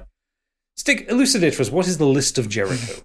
Yeah, so Chris Jericho was close to being, well, he's on my shortlist for this. But, you know, wrestling, I can't talk about it too much. Wrestling. The list of Jericho is basically that anyone, it just kind of came out from nowhere where someone said something to him once and it pissed him off. And he just went, "You just made the list." Like, and it was like, a list of what? And it was just like, and then eventually got to the point where he had like a clipboard and a board. And it was just that anyone that pissed him off, he'd be like, "You made the list." And he'd like write the name on the list of like, "You have pissed me off. You are on my list." But then obviously people like started to enjoy it so much. So like it kind of turned him more into a good guy. As is the one in wrestling is if something gets over and is really funny, it's hard for a bad guy to kind of carry that on because everyone just enjoys it. So basically got to the point where he'd build it up. Someone would say something, he went, "You know what? You know what's going to happen, don't you?" And the crowd kind of like, yeah. And it's like, the list. "You just made the list." And everyone's like, yeah. Wrestling fans are really easy to please. He also did the biggest jerk move. No, they're not. No, they are not. He did the biggest jerk move by starting a really bad band. Go on wrestling Twitter and you will find out that wrestling fans are not easy to please. Wrestling Twitter? Yeah, people like wrestling fans. Talking about Twitter. wrestling I thought there was like a no WWE Twitter. No, just a community of wrestling. Oh, Don't give Vince McMahon ideas. If he can make money from it, he will. Yeah. WWE.Twitter. Yeah. The list of Jericho basically became that Bart Simpson meme of "say the line." Right, okay. Fair enough. I reckon we should start an ME list. You're on it. The We Needed Roads podcast at Needed Roads. I'm assuming that's a Back to the Future thing. It better be. It is, yeah. They posted a GIF of Gob Bluth from Arrested Development. Job Bluth. I knew you'd get that wrong. I've never seen it, so I wouldn't know. Joe. You've never seen it? He loves Blue Man Group. Oh, you love very Arrested funny. Development. I thought I right know I up your probably would. street. It's one of those gaps in my watching time. I did think about it and I put it in there and I went, no, surely he's watched it, so he'll know I know it's Joe. Yeah, Joe Bluth is horrendous. He's a pure joke. Then again, all of the Bluths are. I'm going to say it. Yeah, The whole family. not alone. The whole family are just jerks. Even George Michael. Yeah. Not the Just singer. not have enough faith. No. Yeah. The son of Michael Cera is called George Michael. All right, okay. Jenna Stannis at Abducted Cow says, Walter White, he's not an awful person without redeeming features. What? Sometimes he seems to really care and give a crap. And seeing the perennial victim stand up to the bullies is fun, but obviously his arc takes him way too far along that line. Mm-hmm. I say cross that line way early.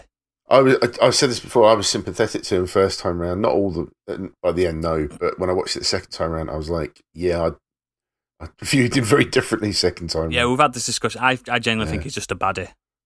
Last up for this week, we have Nimrod Hicks. Dear more often than not enthralling. You just made the list. You just made the list, yeah. He was already on it. Well, I think that one's a compliment, actually. More often than not, enthralling. Yeah, that's a compliment, that Should one. be always enthralling. Well, he's still on the list anyway for the other ones. Yeah. Great show and debut from Candy last week. I found myself shouting at the speaker, "It's Rage Against the Machine, not Rise. How is no one picking Stig up on this?" until I Googled and found a band I'd never heard of. I felt like a proper Nimrod. As against. Yeah. As for TV jerks, there is an endless list. Basil Fawlty, Blackadder, Bottoms, Richie and Eddie, and Arnold J. Rimmer, to name but a few. However, my vote goes to Adina Monsoon and Patsy Stone from Absolutely Fabulous. Oh, yeah. They are both total jerks, but so lovable and hilarious, pure comedic genius. Yuppies. Where's the bolly, darling? Oh, they are jerks. Oh, That forgot poor about daughter, all man. the time. Oh yeah. Eddie's daughter is she's the most put upon character in British sitcom history. I know. No. It's and of course the main jerks was Absolutely Fabulous, or whoever decided to greenlight the film, because it was dreadful. I've never seen it. Is it really bad? It's so bad. They always are, though, aren't they? Every time they do these like They don't need to do it. British sitcoms, they turn them into a film. They're just terrible. Yeah, probably. Yeah. More often than not, They don't work. Shit, aren't they? A full length thing. They're just 20 minutes, half an hour shows. It's the reason why they're sitcoms. Yeah, that's it. Yeah, you're right, mate. You're right. So is that everything? Yeah, that's everything in the mailbag. Excellent. So we'll move on to Stig with the socials and a brief glimpse on what we'll be doing next week. Mm-hmm. So you can find us on Twitter at Modern Escapism. On there, you'll find a link to all of our episodes, socials, and Discord. If you have any comments, you can either tweet us or email us at modernescapismpod@gmail.com. If you like to watch gaming streams, you can come and watch us at twitch.tv/modernescapism. Oodles, I have no idea what he's doing. Neither do I. Gadget, I have no idea what he's doing. we are so prepared. Yeah, by the time this has come out, I'll probably doing a bit of Hades. I think I'm going to try and push. I've got my save from the Switch, so I'm a fair chunk through it. I've promised Banjo-Kazooie as well. So yeah, so I'm doing that. Yeah, I'm going to just do a few weeks of streams of Hades and see if I can finally fucking escape the underworld. You'll do it. Yeah. You'll do it. Yeah, so Gadget is doing some solo streams for the next few weeks while I do the low-key spoiler specials.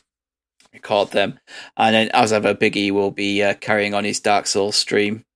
No, I'm restarting Final Fantasy VII again. Excellent. We won't be able to see the first opening FMV, I'm sure. That'll be cut out. We also, as Oodles talked about at the start of the show, we have a Patreon. So you can go to patreon.com/Modern Escapism. On there, you'll find the 3 tiers: £5 for the Modern Escapees, and £5 for Scorched Sheep, or £7.50 for the Biggie bundle, which gets you everything in both bundles.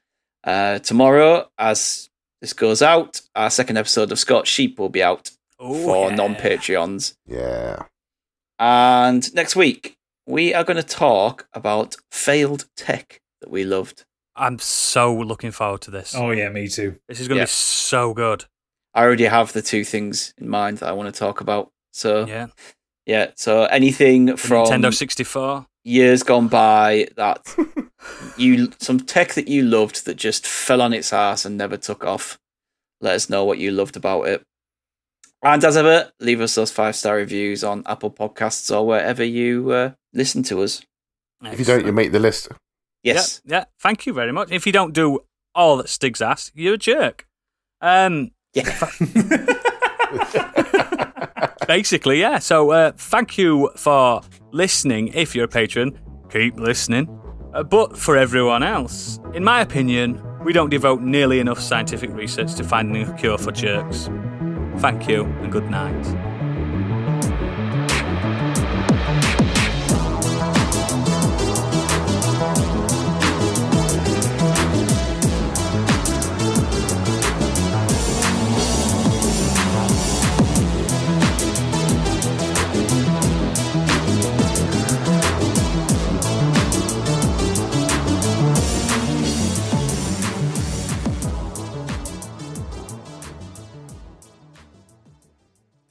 Do you know what? I was honestly expecting a message saying, Mr. Bean's my ex. One of the few that isn't. He'd have destroyed you. You'd have been dead. Yeah, I wouldn't shag Bean.